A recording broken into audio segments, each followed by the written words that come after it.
On my chest, no fucking blouse up. Bitch, I make it rain shower. You dig that? They wanna know a thing about you. You feel that? Yo les gars, vous allez bien? On se retrouve pour une toute nouvelle vidéo sur GTA 5. On va s'intéresser aujourd'hui un petit peu à quelque chose qui est plus ou moins nouveau, vraiment sans l'être. Pourquoi? Puisqu'en fait on va s'intéresser par rapport au DLC Gun Running à quelque chose que j'ai remarqué qui est plutôt étrange, qui est présent dans le bunker. Donc voici bel et bien l'endroit où ça se déroule. C'est l'endroit où on planifie tous les ravitaillements, où on achète la matière première, tout ce que tu veux, bref. Donc sur ce bureau, il y a un truc qui est extrêmement étrange, quelque chose que j'ai remarqué récemment, que j'avais pas remarqué avant en fait. Il y a ce CD qui est présent avec inscrit dessus Backup 2010. Beaucoup vont dire oui, ça reste qu'un CD, un élément de décor traditionnel. Non, pas du tout. Pourquoi? J'en ai parlé également à mon poteau Captain. On a un petit peu enquêté là-dessus. On s'est posé beaucoup de questions par rapport à ce que ça pouvait être, une référence à quelque chose, un easter egg, quelque chose de plutôt étrange. Il y a un peu, on va dire, une histoire qui se déroule et quelque chose d'étrange qui tourne un petit peu autour de ce fameux CD avec inscrit Backup 2010. On le retrouve déjà tout d'abord, pour commencer, dans la maison de la tante de Franklin, dans sa chambre. Au tout début de l'histoire, on le voit également, un CD avec inscrit dessus Backup 2010. Je vous ai fait très récemment sur la chaîne une vidéo intitulée Trevor a très certainement fait ou a fait de la prison, bien évidemment, par rapport à cette pièce secrète que Rockstar a fait uniquement dans l'intention de faire une petite cinématique lorsque l'on crée ou que l'on va choisir notre personnage du mode online. Et sur le bureau reposait, rappelez-vous, un dossier avec les empreintes de Trevor, des photos de Trevor, tout ça. Et dans cette même pièce également, on retrouve très étrangement ce même CD avec inscrit dessus Backup 2010. Donc ce CD, il est bel et bien en possession du joueur dans l'appartement, il est chez Franklin, et on le voit également chez le FIB, chez les autorités, on va dire, compétentes, chez l'État, quoi. On voit ce CD avec inscrit Backup 2010. Il y en a également un aussi chez Lester, il y en a même deux versions chez Lester. Pourquoi? On retrouve cette grosse boîte avec inscrit Backup 2010 présent sur son bureau. Il y en a également un seul CD qui est présent juste en dessous de son écran d'ordinateur. On sait tous que Lester fait des choses plutôt étranges sur l'ordinateur, c'est un pro de l'informatique. Pourquoi Lester justement a ces fameux CD avec inscrit Backup 2010 chez lui? C'est vraiment super étrange. Qu'est-ce que ça veut dire vraiment? Donc ça fait déjà deux endroits où on le voit pour commencer, c'est plutôt étrange, et je suis sûr que certains en commentaire vont me rapporter d'autres informations, et merci à vous d'ailleurs à chaque fois de faire évoluer les vidéos et les informations, j'ai envie de dire, vont me rapporter de nouveaux endroits où on serait probable de le trouver, pourquoi pas, dans la map, dans Los Santos. Ça fait déjà deux endroits comme je viens de le dire, et également maintenant ce troisième endroit, dans le bunker, ajouté récemment dans le DLC Gun Running. Ce CD revient, il refait surface encore une fois avec inscrit dessus pareil, Backup 2010. Qu'est-ce que ça veut dire? Avec Captain, on a plusieurs hypothèses. Celle que Captain m'a dit est franchement pas con du tout. Pourquoi?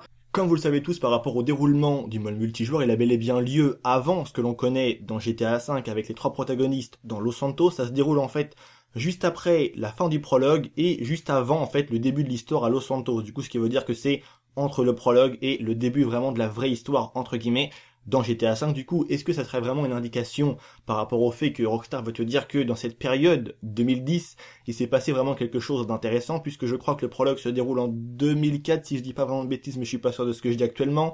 Et je crois que le début de GTA V se déroule entre, d'après ce que j'ai vu sur internet, je crois que c'est entre 2011 et 2012, peut-être 2013, quelque chose comme ça. Donc ça laisse vraiment une grosse fourchette de temps entre le fait que, on le voit très bien dans le jeu, Michael lui était clairement rangé avec l'argent, il s'est mis un peu en neuf et il a clairement arrêté sa carrière de gangster. Franklin lui, il menait on va dire entre guillemets une petite vie de petit gangster avec la mare, il faisait deux trois conneries, on l'apprend un peu au long de l'histoire du jeu. Et Trevor lui, quant à lui, était vraiment toujours en activité par rapport à Sandy Shore, tout ce qu'il a fait, le fait que clairement il ait pris Wade un petit peu sous son aile, qu'il ait tué ses amis, qu'il ait fait fuir volontairement la femme de Ron pour un peu se créer sa propre boîte et avoir entre guillemets ses associés qui clairement c'est un peu de limite, il les a vraiment on va dire sous l'emprise de la force. Donc clairement Rockstar, enfin Trevor pardon, lui est resté en activité. Est-ce que ça veut dire que dans l'éventualité quelque chose devrait se dérouler par rapport en 2010, ou juste uniquement le fait qu'il soit passé vraiment quelque chose de plus ou moins lourd et d'intéressant en cette date de 2010? C'est vraiment plutôt intriguant le fait qu'il revienne souvent. Comme j'ai dit à Captain, le fait que pour moi ils reviennent souvent, c'est quelque chose qui me dérange beaucoup, parce que Rockstar, quand ils font un easter egg, une référence à quelque chose, ça voudrait uniquement dire que voilà, ils le font une fois, deux fois, hormis pour les marques de boissons, de soda qu'on en retrouve souvent, mais c'est normal vu que c'est une marque qui évolue un peu dans le jeu. Mais un easter egg par rapport en lien avec, je sais pas, une référence à San Andreas, à n'importe quoi, on le voit une fois, c'est fini, on n'en parle plus. Mais là on le revoit au tout début du jeu, on le voit également dans cette fameuse pièce secrète avec le dossier de Trevor, et on le revoit là dans le DLC Gun Running qui vient de paraître très récemment dans GTA V. C'est quelque chose qui pour moi est fait volontairement, ça a du sens, c'est pas fait involontairement.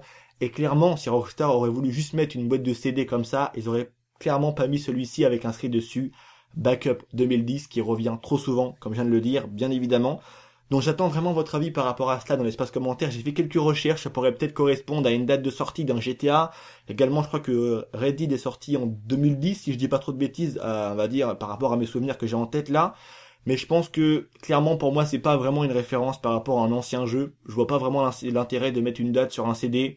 Je pense plus que c'est vraiment pour te montrer que quelque chose de vraiment intéressant s'est passé en cette date de 2010, mais après reste à savoir quoi. Donc voilà, c'est tout pour cette vidéo, j'espère sincèrement qu'elle vous aura plu. Comme d'habitude, bien évidemment, n'hésitez pas à mettre votre avis, surtout dans l'espace commentaire, également à me dire si vous auriez pourquoi pas quelques informations supplémentaires par rapport à ce fameux CD plutôt étrange présent dans GTA V.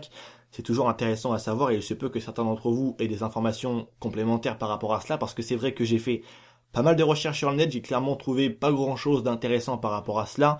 Très honnêtement, il se peut que quelqu'un en ait déjà parlé en vidéo et peut-être trouvé l'easter egg ou quoi, mais j'ai vu aucune vidéo intitulée du même titre que du CD, donc c'est très compliqué de trouver une vidéo en rapport avec un même sujet quand le titre n'est pas nommé de ce même sujet, si tu vois ce que je veux dire. Donc c'est vraiment un travail de fourmi, je ne peux pas regarder des millions et des millions de vidéos qui ont été faites aussi bien en français, en allemand, en russe, en chinois, en japonais, bref, tout ce que tu veux, c'est vraiment impossible. Donc peut-être que quelqu'un en a déjà parlé, peut-être que quelqu'un a déjà résolu ou non ce fameux easter egg ou ce que Rockstar a voulu dire par rapport à cette fameuse date de 2010, mais il se peut également que ça reste quelque chose de non résolu pour l'instant. Je vous dis à très bientôt pour une nouvelle vidéo, n'hésitez vraiment pas à mettre un petit like également, ça fait toujours plaisir. Un grand merci à vous tous également à chaque fois de jouer le jeu. On se retrouve très prochainement, il y a également du très lourd qui arrive. C'était Vince, prenez soin de vous, allez peace les gens.